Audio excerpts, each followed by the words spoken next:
common challenge is these deals, they can vary, but the most important deals can take quite a bit of time. They can be very complex. The contracts themselves can be quite comprehensive and long. And larger clients may have procurement teams and contract teams. They have resources that's what they do. They negotiate these deals. Mid-size and smaller clients typically don't have those resources.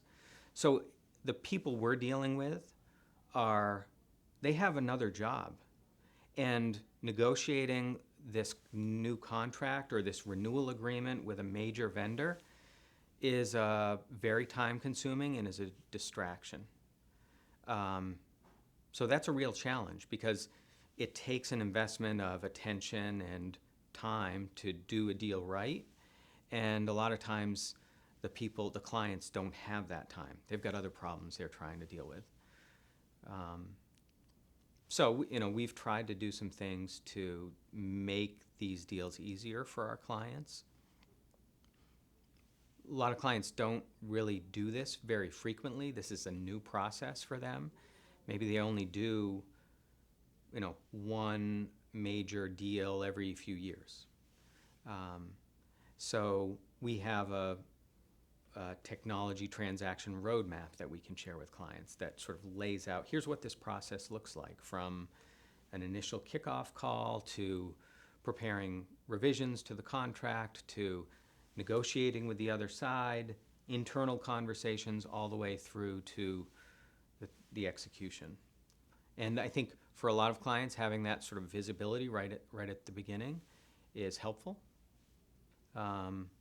Another tool we use, and that I think over the years I've realized our clients really appreciate, is a detailed issue tracker. So some clients are happy to read technology contracts. Most people generally, and most clients don't want to read those contracts, and certainly don't want to pore through the various iterations of red lines and blue lines that get exchanged back and forth in a deal. They'd prefer me to read and tell them what they need to know.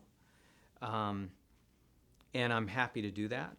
And what we've found very helpful is to create, as we're moving through the deal, we use a tool we call the issue tracker, to distill all the various issues that are going back and forth between a client in the contract into a form that a client can work with. That we distill sometimes very complex issues into something that they can read and understand and respond to. We update that tool as we move through a deal. It's a good way to keep track of progress as we're hopefully moving toward reaching an agreement and executing the contract.